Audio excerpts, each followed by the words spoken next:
After 60, life takes on a slower, gentler rhythm. We move with more thought, more care, and, yes, with more wisdom. The laughter lines around our eyes carry stories. The silences between conversations hold comfort. And love, well, love becomes something deeper, quieter, but no less powerful. And sometimes, even after we've walked a long road with someone we once loved deeply, we find ourselves here, standing at the edge of a new chapter with a new hand to hold.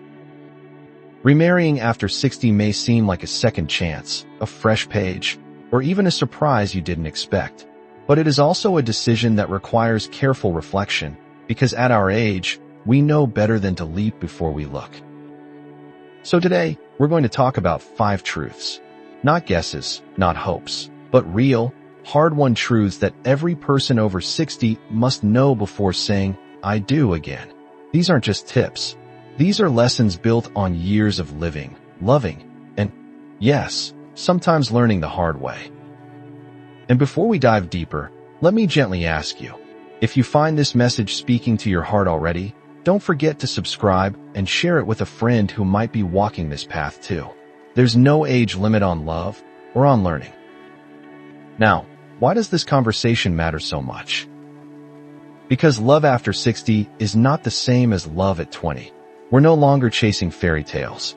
We're seeking companionship, stability, joy, peace, and perhaps, most importantly, someone who respects the life we've already lived and wants to walk beside us, not ahead or behind.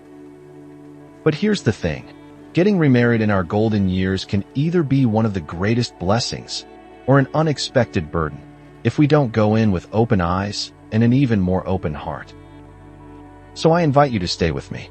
Whether you're thinking about marriage again, already engaged, or simply curious, this message is for you. Let's begin. We've heard it all our lives, haven't we? All you need is love. But now, with decades behind us, we know better. We've seen how love can light up a room, and how it can disappear when bills, illness, or grief come knocking. So let me tell you something that may feel strange at first, but I believe it down to my bones. Love is not enough. At this age, love is the doorway, but it's not the whole house. You need trust. You need respect. You need shared values. And yes, you need practical alignment. At 60, 70, even 80, we've earned the right to build a life with someone who truly sees us, not just who wants us. That means asking hard questions. How does this person handle conflict? Have they grown from their past? Are they kind in private moments, not just charming in public? And here's something I want you to truly hear. You are not too old to ask for more. You're not lucky just because someone wants to marry you again.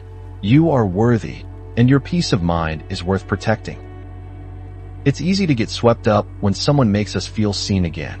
The dinners, the phone calls, the companionship, it can feel like springtime after a long winter. But don't confuse attention for connection or affection for compatibility. Pause for a moment now. Are you nodding your head a little? Thinking of someone you know? Maybe it's your own story. If so, share this video with someone who needs this reminder today. Because love, real love, the kind that grows stronger with time, is not just a feeling. It's a choice to show up every day, to listen, to adapt, to respect the past, and build a future with hands that are steady and hearts that are honest. So if you're stepping back into marriage, ask yourself, is there more than just love here? Is there safety, kindness, laughter that doesn't fade when the room gets quiet? If you can answer yes to those questions, you may have something truly special. But if not, be honest. The greatest gift we give ourselves after 60 is clarity. We've rushed before. We've settled before. Now, we get to move with wisdom. Stay with me, because the second truth might just change the way you see your future entirely.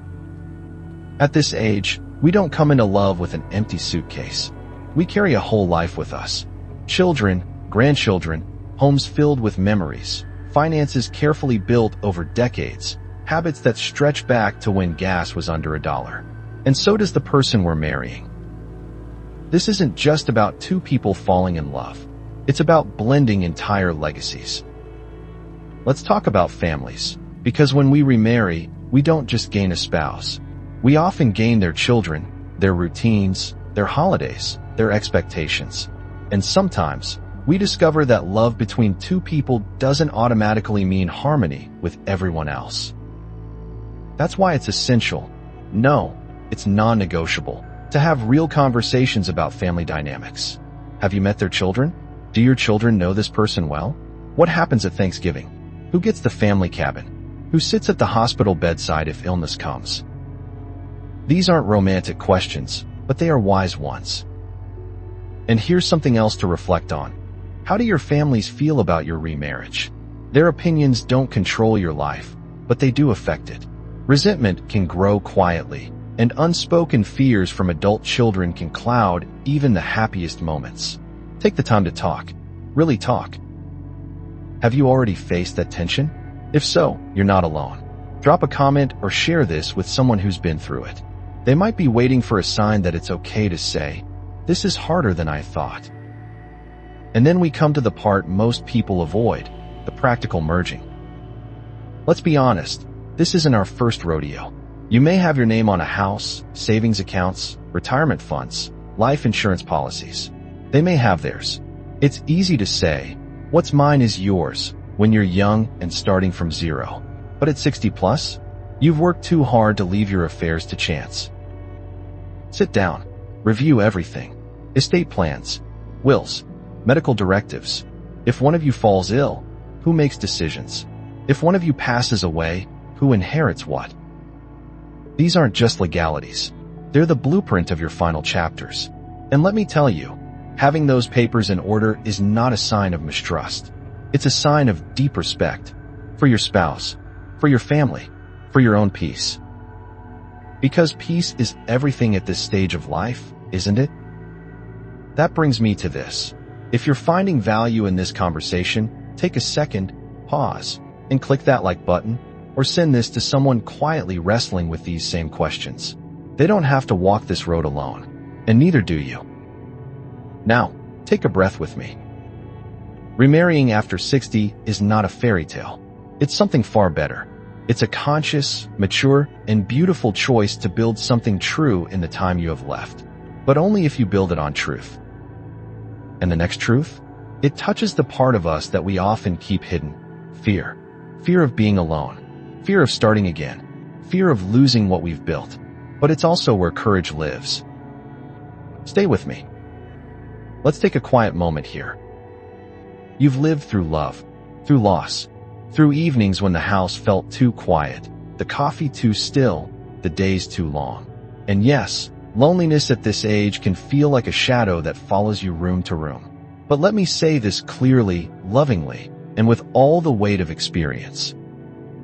Do not marry just to fill the silence. Loneliness is a real ache, I know. It whispers that someone, anyone, would be better than no one. But marriage, especially at this point in life, should not be a bandage. It should be a blessing. Because if you marry to avoid loneliness, you may end up lonelier than before, just now with someone in the next room who doesn't truly understand you. Someone who may not care for you the way you need, or who asks you to change parts of yourself you've grown to accept. Let me ask you something quietly now. In the evenings, when the dishes are done and the world grows still, do you feel lonely? Or do you feel alone but at peace? There is a difference. Loneliness says something is missing, but solitude, when it's earned and understood, can be one of the richest gifts of later life. It gives you time to reflect, to rediscover your passions, to learn yourself all over again, without interruption. And you may be surprised to hear this, but many people who remarry too quickly, especially within the first 2 years of losing a spouse, quietly admit that they weren't ready. They hadn't healed. They were reaching for something soft to hold, without realizing that healing often requires time without holding on to someone new. Have you taken that time, truly? And here's the truth many won't say out loud. Some people want to marry you not because they love you, but because they are running from their own loneliness. Be careful. We all carry grief, but don't let someone else's unhealed wounds define the rest of your life. If you've ever felt this tension in your heart, wanting connection, but fearing dependency, you're not alone. In fact, if this truth resonates with you, I invite you to leave a comment below or share this part of the video with someone who might be struggling with that same quiet question. Am I doing this for the right reasons? You see, companionship is beautiful, but it must be rooted in genuine connection, not fear. Take walks, join groups, say yes to dinner invitations, learn to sit with your own stillness. Because when you build a life you truly enjoy on your own, anyone who enters it must add peace, not replace emptiness. So if you find yourself saying yes to someone just because you don't want to be alone, pause. Your time is too sacred, your heart is too seasoned, and love, true love, should never be born from fear. It should be born from fullness. Up next, we're going to talk about something that makes many people nervous, but it's vital. It's the one topic that has ended more late-in-life marriages than almost anything else. Money. Stay with me. Money. It's a quiet word with loud consequences. At this stage of life, many of us think we've outgrown money problems. We assume that with age comes wisdom, and with wisdom, financial peace. But the truth is, nothing exposes the cracks in a relationship faster than financial misalignment. Especially when two people over 60 merge not just hearts, but histories. Let's begin with the obvious. By now, you've built something. Maybe it's a pension, a retirement account, a home paid off long ago. Or maybe you're still recovering from a divorce or a business loss that set you back. Either way, your financial world isn't just about you anymore. It includes children, perhaps even grandchildren, and every decision you make now echoes forward into the lives of those you love. That's why open, honest, and sometimes uncomfortable conversations about money are not optional. They are essential. Do you know your partner's financial habits? Have they shared their debts, their monthly obligations? Are they a spender or a saver? Do they expect you to share everything equally, or will you keep your assets separate? How will bills be handled? Vacations? Medical expenses? Long-term care? These are not romantic topics, but love without clarity turns quickly into resentment. Many remarried couples over 60 skip this step. They assume that because they're in love, everything else will fall into place. But when one partner feels blindsided, when the mortgage is bigger than expected, or the credit card statements keep piling up, tensions rise.